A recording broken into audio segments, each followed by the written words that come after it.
안녕하십니까. 강기업교 이주입니다. 이번 시간은 139페이지의 주택법령을 함께 보도록 하겠습니다.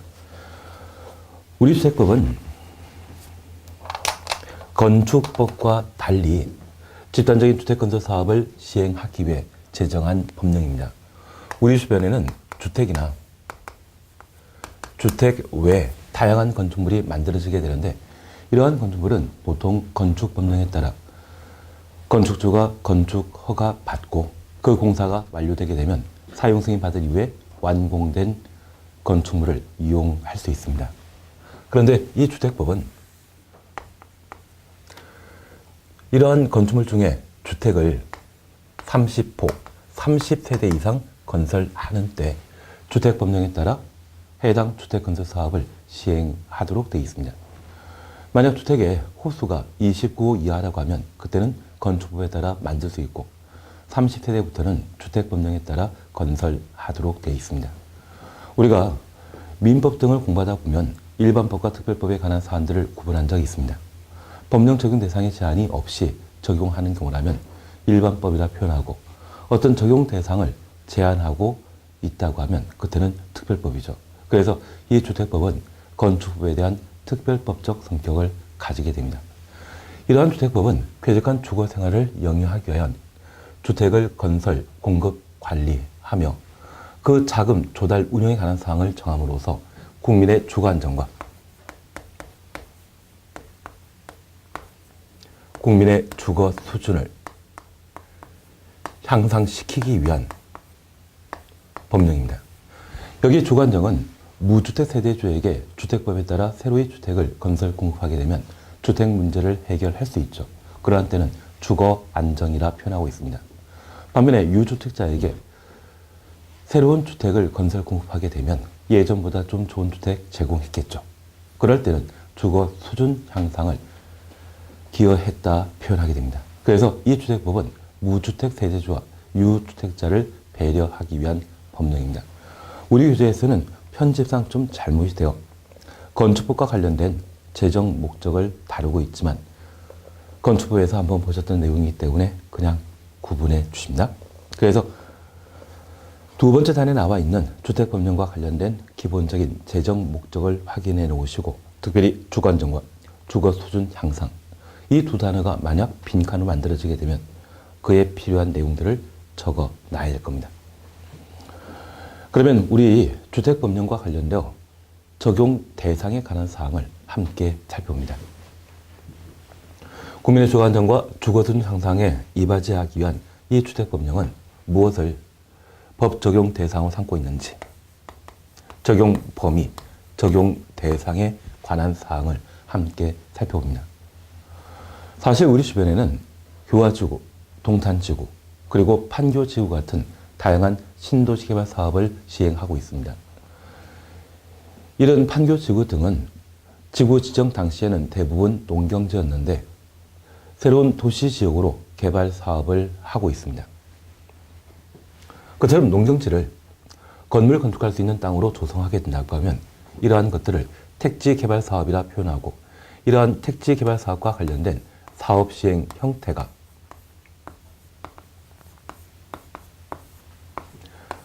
농경지 등을 수용하고 토지 소유자에게 보상금을 지급하는 방식이라고 하면 그때 공공택지라 표현하고 있습니다. 그래서 판교지구 같은 경우에도 그 개발 예정지의 토지 소유자에 대해 일정한 보상을 제공하고 강제 수용했는데, 그러한 수용 방식으로 농경지를 확보하여 건물 건축할 수 있는 땅을 만들게 되면 그때는 공공택지이고요. 수용 외 매매 등의 방법으로 해당 토지를 소유하고 택지 개발 사업하게 된다면 그때는 민간택지 또는 공공택지 외 택지라 표현하고 있습니다. 그러면 이렇게 만들어지는 것이 바로 판교지구, 동탄지구라고 생각해 주시면 됩니다. 이러한 택지 개발 사업을 마친 주택공사 등은 그 개발한 땅을 현대건설이나 삼성물산 등에 분양하죠. 분양받은 많은 건설회사에서는 이곳을 주택단지로 삼아 주택과 부대 복리시설을 단지 내 설치하고 있습니다. 그리고 이러한 주택에 시간이 지나 노화되고 좀 낡게 된다고 하면 재건축 사업이라는 것을 시행하게 될 텐데 그 재건축 사업을 시행하기 전에 해당 공택의 노화를 억제하거나 그 기능을 향상시키기 위한 사업을 실시할 수 있습니다. 그러한 사업을 리모델링이라 표현하게 됩니다. 그래서 적용 범위와 관련되어서는 이러한 내용들을 토대로 내용을 하나하나 정리해 나가시면 됩니다. 그러면 139페이지의 1, 공공택지에 관한 사안들을 볼 수 있습니다. 여기 공공택지에 대해서는 크게 신경 쓰지 않습니다. 우리 택지개발사업이라는 말을 들어본 적 있다고 하면 농경지를 건물 건축하기 위한 땅으로 바꾸기 위해서는 그러한 농경지의 상하수도 시설과 각종 전기 통신시설 그리고 도로, 주차장 등의 사회적 기반 시설을 충분히 조성해야 됩니다. 그런 개발 사업들을 택지 개발 사업이라 표현하게 되는데 그러한 농경지의 소유권을 취득하는 방법이 매매가 아니라 수용 방법으로 취득하게 된다고 하면 그러한 땅을 공공택지라 하고 주로 공동택을 건설하게 됩니다. 그래서 공공택지와 관련되어서는 앞으로 계속 반복될 개념이지만 수용의 방법으로 토지를 취득해서 택지 개발한 곳이 있다고 하면 기본적으로 공공택지로 기억해 놓습니다. 문제가 되는 것은 주택단지입니다. 일본 주택단지 의의에 대해서는 크게 신경 쓰지 않습니다. 주택법령상 사업계획 승인받아 주택이나 부대 복리시설을 건설하는 공간을 주택단지라 표현하고 있습니다. 그리고 2번 별개 주택단지라는 개념이 있는데 이쪽은 그냥 기본적인 사항만 함께 살펴봅니다. 여기 주택단지는 주택 등을 건설할 수 있는 공간을 말합니다. 그런데 이러한 주택단지 안에 철도, 고속도로가 새로 설치되게 되면 말도 안 되는 이야기죠. 한 아파트 단지가 만들어져 있는데 단지가 조성된 이후 이곳에 철도시설이나 고속도로 등이 만들어지게 된다고 하면 이 고속도로 한켠에 관리사무소가 존재하고 그 반대편에는 아마 관리사무소가 없게 될 겁니다. 이 관리사무소에 있는 임직원 등이 이러한 고속도로를 넘어 다른 반대편 주택단지를 관리하고자 한다고 하면 좀 문제 있죠. 그래서 주택단지에 철도 등이 설치되게 되면 그 주택단지는 분리된 것으로 보고 각각 별개의 주택단지로 파악하게 됩니다. 그러면 분리된 이 부분에 대해서는 별도의 주택단지로 파악하기 때문에 이곳에 공용 부분을 관리하기 위하여 관리기구를 또다시 하나 마련해야 할 겁니다. 그러면 통상 철도나 고속도로가 설치되게 되면 그 주택단지는 분리된 것으로 보게 되는데 특별히 도로와 관련되어 폭 20m 이상의 일반 도로, 폭 8m 이상의 도시, 군, 계획, 예정 도로. 그래서 28이라는 말을 함께 확인하시면서 폭 20m 이상 일반 도로와 폭 8m 이상의 도시, 군, 계획, 예정 도로가 설치되게 되면 그 주택단지는 각각 분리된 별개 주택단지로 본다. 그래서 28이라는 말만 잠깐 확인해 놓습니다. 사실 폭 20m 이상의 일반 도로가 주택단지에 설치하게 된다고 하면 그 도로 넘어 공용부분 관리하는 게 만만치 않죠. 그래서 28이라는 말을 기억하시면서 분리 기준으로 기억해 놓습니다. 문제가 되는 것은 혼합주택단지에 관한 사항과 그리고 공구에 관한 사항들을 살펴보는 게 일입니다. 3번 혼합주택단지라는 말을 우리가 볼 수 있는데요. 이쪽은 이렇게만 잠깐 이해해 놓습니다. 최근 아파트를 건설하는 사업체의 경우에는 용적률을 상향 조정하기 위해 단지 안에 임대 아파트를 건설해서 나라에 기부 체납하는 경우가 있습니다. 그러면 한 개 주택단지에는 나라에 기부 체납된 임대주택과 분양된 주택이 동시에 존재하죠. 그래서 어떤 아파트 단지의 경우는 임대주택 임차인이 함부로 분양된 주택단지에 부대 복리시설을 사용하지 못하도록 일정한 차단시설을 설치하는 경우가 있다고 합니다. 그리고 이러한 것들이 그 지역 주민의 대립을, 분쟁을 불러일으켜 여러 가지 사회적 이슈가 되고 있습니다. 그런 사회적 분쟁이 발생하고 있는 그러한 주택단지에 대해서는 분쟁 해결하기 위한 여러 가지 방법을 강구해야 되죠. 그래서 작년에 주택법령을 개정하여 혼합주택단지에 관한 개념을 주택법령에 반영해 놓고 있습니다. 그래서 혼합주택단지는 분양된 주택과 임대하는 주택이 서로 섞여 있는 주택단지를 혼합 주택단지라 한다. 그 정도 개념만 봅니다. 다만 이 혼합주택단지에 대해서는 주택단지의 관리에 관한 사항이 최근에 개정된 사항으로 한 번 정도 시험에 나올 것 같더라고요. 그래서 혼합주택단지에 대한 개념 확인만 해놓습니다. 문제가 되는 것은 공고에 관한 사항을 우리가 함께 살펴봅니다. 여기 공고와 관련되어 우리 교재 그대로 봅니다. 공고는 하나의 주택단지, 가로 속에 600세대 이상의 주택단지를 말한다. 다음 기준을 모두 충족한 것에 따라 둘 이상으로 구분되는 일단의 구역으로 착공신고 동그라미 놓습니다. 사용금사 동그라미 놓습니다.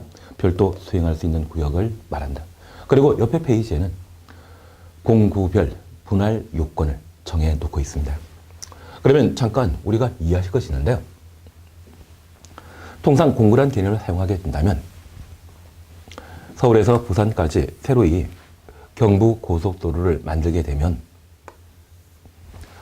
한 개 건설업체에 고속도로 건설 사업을 맡기게 되면 한정된 인력과 장비 덕분에 이걸 신속하게 끝을 낼 수가 없습니다. 그러면 이러한 고속도로 건설과 관련되어 여러 공사 구간을 쪼개고 각각의 구간에 사업을 개별 사업체에게 맡길 수 있죠. 그래서 통상적인 공구란 개념은 큰 사업장을 여러 조각으로 구분하여 신속하게 공사를 도모하기 위해 정한 개념을 공구라 표현하고 있습니다. 그런데 주택법상의 공구의 개념은 조금 다릅니다. 잠깐 하나의 주택단지를 둘 이상의 공구로 쪼갤 수 있는 대상은 공동택단지의 경우가 600세대 이상일 것. 그리고 이러한 공구에 있어서는 일정한 요건을 갖추었을 때 그 특례사항과 관련되어 공구별로 착공신고, 사용금사를 따로 할 수 있다. 최근 2015년도 4월달부터 11월달까지는 아파트를 건설 공급하게 되었을 때 분양 잘 되었다고 합니다.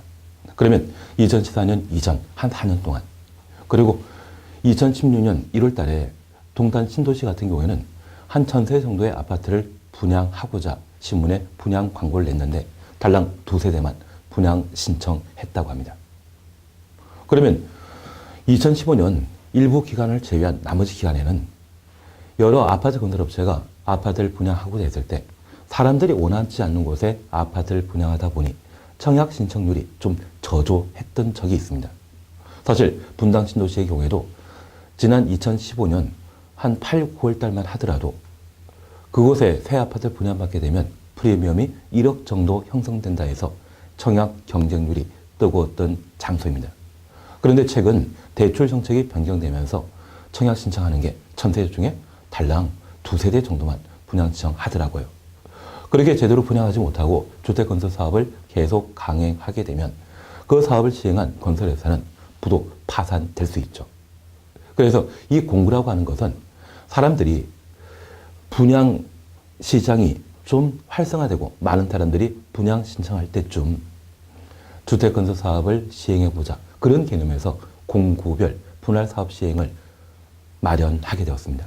그러면 통상적인 공구라고 하는 것은 공사를 신속하게 진행하기 위해 공구별로 분할하여 사업 시행하게 되는데, 이 공구별 분할 사업 시행은 주택법상의 공구별 분할 사업 시행은 분양 시기를 조정하고자 마련한 제도입니다. 사실 사업체가 주택법령에 따라 주택건설 사업을 시행하고자 한다면 건축법상의 건축허가처럼 30세대 이상의 주택건설 사업에 대해서는 사업계획 승인권자에게 승인받은 때 주택건설 사업을 시행할 수 있습니다. 그리고 저 사업계획 승인받은 자는 사업계획 승인받은 날부터 5년 이내 착공 신고하고 공사 개시하도록 되어 있습니다. 3년 전까지만 하더라도 사업계획 승인받은 때는 2년 이내 착공 신고하고 공사 개시하던 것을 2년 전에는 3년으로 조정했습니다. 올해부터는 사업계획 승인받은 날부터 5년 이내 착공 신고하고 공사 개시할 수 있도록 법령을 개정해놨습니다. 그리고 이러한 공사가 완료되게 되면 공사 완료된 건축물에 대해 사용공사마다 완공된 주택을 이용하도록 하고 있는데 우리 대통령 임기가 5년 단임제이죠. 그러면 이 대통령 같은 경우는 정권 초기에 부동산 경기 활성화를 위한 여러 가지 대책을 마련하고 있습니다. 이번 대통령 같은 경우에도 정권 초기에 부동산 활성화 대책을 마련했었는데 그 당시에는 세월호 사건 때문에 난리 아니었거든요. 그리고 2015년도에 채무 장관을 기용함으로써 부동산과 관련된 여러 가지 규제를 풀고 대출 정책과 관련된 중요한 사안들을 손본 적이 있습니다. DTI라는 말 들어본 적이 있죠. 이걸 완화하면서 부동산 거래가 좀 활발해졌습니다. 그런데 이게 2010년 2월부터는 종전에는 원리금 동시상환제도가 아니었는데 이걸 원리금 동시상환제로 전환하면서 좀 대출 규모를 줄인다고 이야기하더라고요. 그러면 이렇게 부동산과 관련된 여러 가지 대책을 정권마다 각각 마련하게 되면 그 임기 5년 대통령이 또 바뀌죠. 그렇게 바뀌게 되면 정권 초기에는 부동산과 관련된 다양한 법령 규제를 풀어줌으로써 분양 시장을 활성화시킬 수 있지 않겠습니까? 그래서 그때까지 좀 참아보자. 대신 이번에 사업계획 승인받아 주택건설 사업을 시행하게 되었을 때 많은 사람들이 적극적으로 분양 신청하게 되면 빨리 공사하고 분양해버려야 되죠. 그래서 한 개 주택단지를 둘 이상의 공구로 쪼개어 분양이 과연 잘 되는지 알아보는 제도가 바로 공구별 분할 사업 시행이 되게 됩니다. 그러면 이러한 공구별 분할 사업 시행에 있어서는 통상적인 주택 건설 절차 중에 착공심과 사용 검사를 공구마다 따로 할 수 있다. 그러면 30세대 이상의 주택 건설 사업을 시행하기 위해서는 사업계획 승인 받아야 되는데 이러한 사업계획 승인은 주택 단지를 대상으로 사업계획 승인 받도록 되어 있고 공구마다 따라 할 수 있는 것은 착공심과 사용 검사라는 것을 확인해 놓습니다. 그러면 141페이지의 교재 다시 살펴보게 되면 이렇게 공구별 분할 사업 시행하게 되면 각 공구별 최소 세대수는 300세대 이상일 것. 그러면 한 개 주택단지에 1공구와 2공구가 각각 존재하면 각각의 공구는 300세대 이상이란 이야기죠.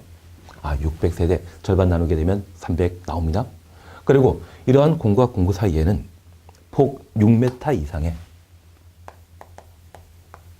공구별 경계선을 확보하도록 되어 있습니다.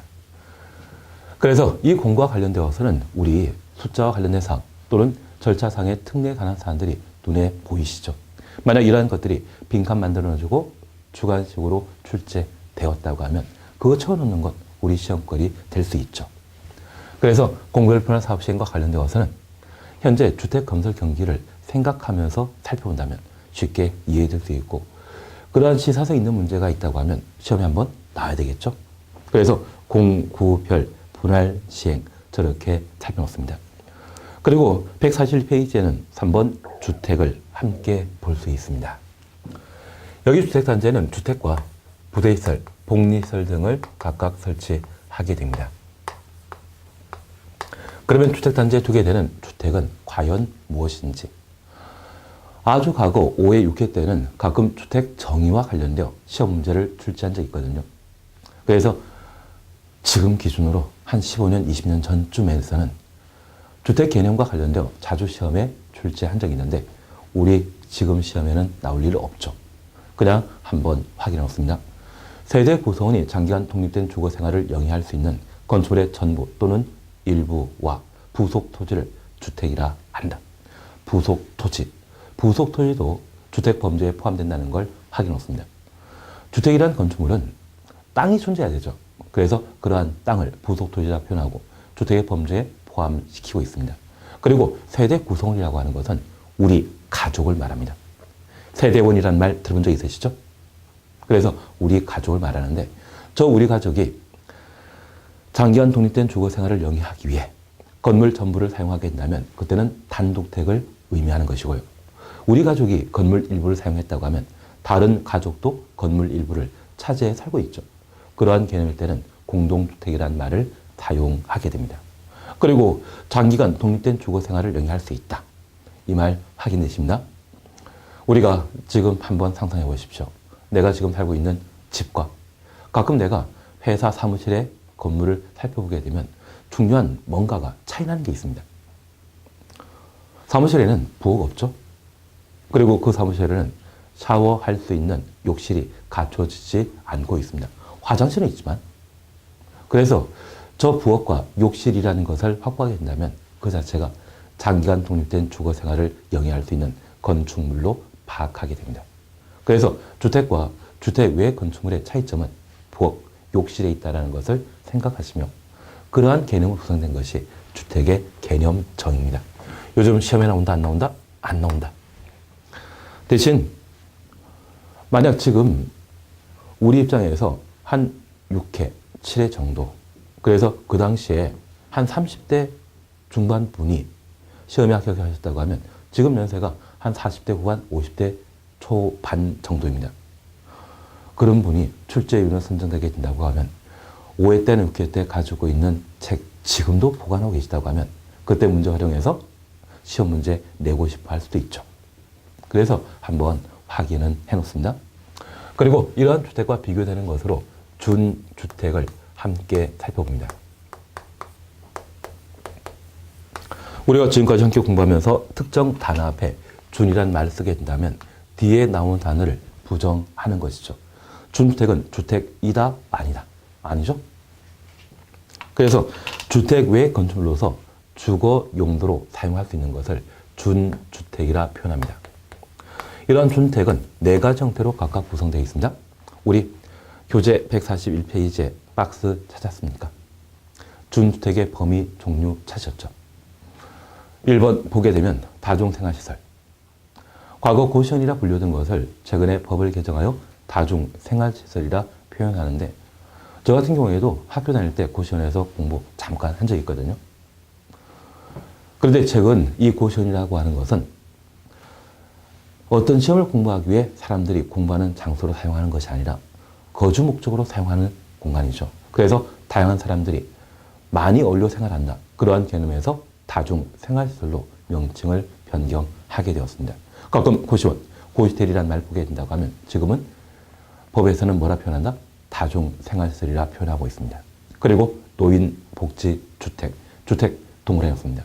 그때 주택이라는 말이 끝났지만 얘는 주택법상의 주택 아닙니다. 여기 노인복지택은 노인복지법에 따라 만 55세 이상인 자에게 분양하는 주거 용도의 건축물을 노인복지주택이라 표현하고 있습니다. 노인복지택은 주택이다, 아니다. 아니죠? 준주택이라는 것 확인하십니다. 오피텔 확인되시죠? 그리고 우리가 함께 보실 것으로 기숙사. 저 기숙사는 주택법령상 준주택이지 공동택이 아닙니다. 그런데 이 기숙사는 우리가 앞서 공부하셨던 건축법에서는 공동택에 해당합니다. 반면 주택법에서는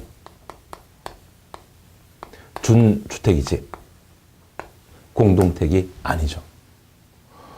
앞서 우리가 주택법의 제정 목적으로서 국민의 주거 안정과 주거 수준 향상이라는 말을 함께 본 바 있습니다. 그런데 이 기숙사를 30세대 이상 건설 공급하게 되면 그 소유 관계는 고용자 소유입니다. 국민의 주거 안정에 직접 기여하는 바 없습니다. 그리고 이러한 기숙사에는 근로자 2명, 3명이 함께 사용하게 되는데 국민의 주거 수준 향상에도 이바지하는 바 없죠. 그래서 저 기숙사는 주택법의 제정 목적에 부합하지 않기 때문에 주택범죄에서 배제시키고 주택법에서는 뭐라 표현한다? 준주택이라 표현합니다. 그러면 내가 공부하는 법령, 시험 보고 있는 법령이 건축법이라고 하면 기숙사는 공동택에 해당되지만 주택법령의 문제를 풀고 있다고 하면 기숙사는 준주택이지 공동택이 못 된다는 것을 확인해 놓습니다. 그래서 기숙사와 관련된 사항은 주택법령상 준주택이다. 그걸 다 놓습니다. 그런데 이 준주택과 관련되어서는 한 4년 전쯤에 관리실무에서 준주택 종류를 찾으라고 시험에 한번 낸 적이 있거든요. 만약 이번에 4가지 종류의 주택 형태를 던져놓고 이게 뭐냐 물어보게 되면 준주택 적을 수 있죠. 아니면 역으로 준주택과 관련된 종류를 던져놓고 그 중에 한두 개 빈 게 있다고 하면 주관식으로 채워넣을 수 있겠죠.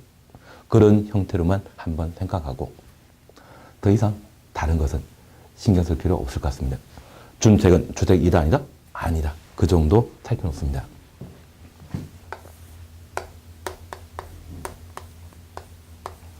그리고 주택과 관련되어 두 번째 내용으로 우리가 함께 보실 것은 저주택에 대해서는 많은 학자들이 다양한 시각에서 주택을 구분하고 있거든요. 가끔 이러한 것들을 시험에 내더라고요. 그래서 우리 교재에 141페이지 양가로 2번 주택 구분과 관련되어 1. 공동택이라는 말 찾을 수 있고 그 공택과 관련된 이야기 기역, 니은, 디귿 나옵니다. 그리고 동그라미 2번에는 국민주택이라는 말을 우리가 볼 수 있습니다. 그리고 3번 도시형 생활택, 그리고 144페이지에는 5번 에너지절약형 친환경 주택과 6번 건강친화형 주택, 이상한 이야기가 꽤 나옵니다. 우리 잠깐 이쪽 이렇게 살펴봤습니다. 현재 주택을 많은 학자들은 주택의 구조, 규모 등의 차이에 따라 단독택인지 공동택인지를 각각 구분하고 우리 공동택과 관련되어서는 아파트, 연립, 다세택을 말한다. 생각해보니 아파트는 주택 사용 성수가 5계층 이상이면 아파트이고 4계층이 아니면 아파트 아니죠. 4계층 이하인 때는 동당 바닥 면적합 660 초과하는 공택은 연립택이고 그 이하의 경우는 다세대 주택이었습니다. 그처럼 구조 그리고 규모 차이에 따라 주택을 구분하는 것이 있습니다. 그리고 두 번째, 주택 건설 자금 차이에 따라 주택을 구분하게 되는데 최근 입주자 저축 제도, 흔히 청약 저축 제도가 바뀌었다는 이야기 들어본 적 있습니까? 과거에는 청약 저축, 청약 예금, 청약 부금, 그리고 만능 통장이라 불리웠던 주택 청약 종합 저축 제도가 있습니다.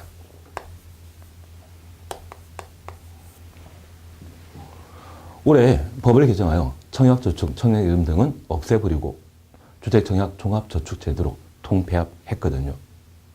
그리고 여기에 가입하게 된다고 하면 이자 좀 많이 준다는 이야기 들어본 적 있으시죠? 심지어 이번 정부 내에서는 군인이 군 복무 기간 동안 통장 만들게 된다고 하면 그 이자율이 시중금리의 몇 배 높다고 하더라고요. 그래서 많은 군대 보낸 부모님들이 자제분들 이름으로 통장 하나씩 만드는 게 일이라고 하더라고요. 얘도 좀 금리 높다는 이야기 들어본 적 있으시죠? 그러면 이러한 저축제도에 따라 저축되어 조성된 자금이 있다고 하면 이러한 자금으로 국민주택 건설 사업에 지원하게 됩니다. 그래서 이 주택청약 종합저축이 가입되어 있는 무주택 세주라면 국민주택 등과 민영주택을 새로 만들어지는 것을 분양청 할 수 있고요. 반면에 유주택자라고 하면 민영주택만 분양 신청할 수 있죠. 그래서 주택 건설 자금 차이에 따라 민영주택과 국민택 등을 각각 구분하고 있는데 그 국민택과 관련된 개념이 조금 명칭 바뀐 게 있거든요. 그걸 보시는 게 여기 1입니다. 그리고 세 번째 우리가 함께 보실 것이 정책적 판단에 따라 주택법령에 반영된 다양한 주택 제도를 함께 보시는 게 1입니다. 지난 이명박 대통령 시절에는 도시형 생활택과 에너지락형 친환경주택에 관한 개념을 정책적으로 도입한 적이 있고요. 이번에 정권이 바뀌면서 도입한 제도가 세대 구분형 공택, 그리고 건강친환주택, 나중에 관리실무에서 아주 중요하게 공부하실 장수명주택이라는 것을 함께 보게 될 겁니다. 그래서 지금 우리가 보셨던 것은 바로 많은 학자들이 주택을 어떤 방법으로 구분할 것인지 그런 각도에 따라 시각에 따라 각각 구분하는 개념입니다. 그 중에 구조, 규모, 차이에 따라 건물 한 동 단체를 세대 구성원이 전부 사용하게 되면 그때는 단독택이라 표현하고 일부만 사용하게 되면 공동주택이죠. 그리고 이러한 공동택과 관련되어서는 주택으로 사용하는 층수가 5계층 이상이면 아파트이고 4계층 이하라면 동당 바닥 면적합 60제곱미터를 초과하면 연립, 이하인 때는 다세주택으로 각각 구분하고 있습니다. 그래서 건물의 구조 그리고 건축물의 크기에 따라 구분하는 개념으로 단독택과 공택을 살펴뒀습니다. 다만 기숙사는 준주택이죠. 그것 하나 확인해 놓습니다. 그리고 두 번째입니다. 주택 건설 자금 차이에 따라 주택을 현재 구분하게 되는데 우리 교재 142페이지에는 동그라미 2번 국민주택이라는 말을 볼 수 있습니다. 바로 옆에 페이지에 동그라미 디귿 민영주택 함께 보십니다. 민영주택이란 국민주택 등을 제외한 주택을 말한다. 그리고 니은 국민주택 등이란 국민주택과 1. 국민주택 주쳐놓습니다. 그리고 국가, 지방자치단체, 주택공사, 지방공사가 건설하는 주택 그리고 두 줄 밑에 중에 그 주거지 면적이 85제곱미터 이하의 주택을 말한다. 그리고 민간 건설 임대주택 및 공공임대주택으로서 공공택지에 사업계획 승인받아 건설하여 임대하는 주택 중에 주거지 면적이 85제곱미터 이하의 것을 말한다. 그래서 민영주택과 국민주택 등에 관한 사안들을 저렇게 살펴놓습니다. 그러면 우선 민영주택 주택건설자금이 이러한 주택청약 종합저축제도에 따라 조성된 자금의 지원, 융자를 받았다고 하면 그때는 국민주택 등이 되는 것이고요. 아니면 민영주택이 되게 됩니다. 그래서 현재 민영주택은 국민주택 등을 제외한 주택을 말한다. 그래서 그냥 국민주택만 제외시키면 틀린 지문입니다. 민영주택은 국민주택 등을 제외한 주택을 말한다. 그리고 이러한 국민주택 등에는 현재 국민주택 그 자체와 국가 등이 건설한 주거 전용 면적 85제곱미터 이하의 주택 그리고 민간 건설 임대주택과 공공임대주택 중에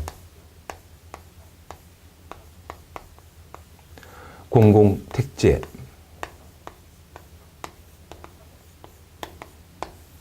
사업계획 승인받아 건설한 주거 전용 면적 85제곱미터 이하의 주택을 국민주택 등이라 표현하고 있습니다. 그러면 하나 이해하실 게 있습니다.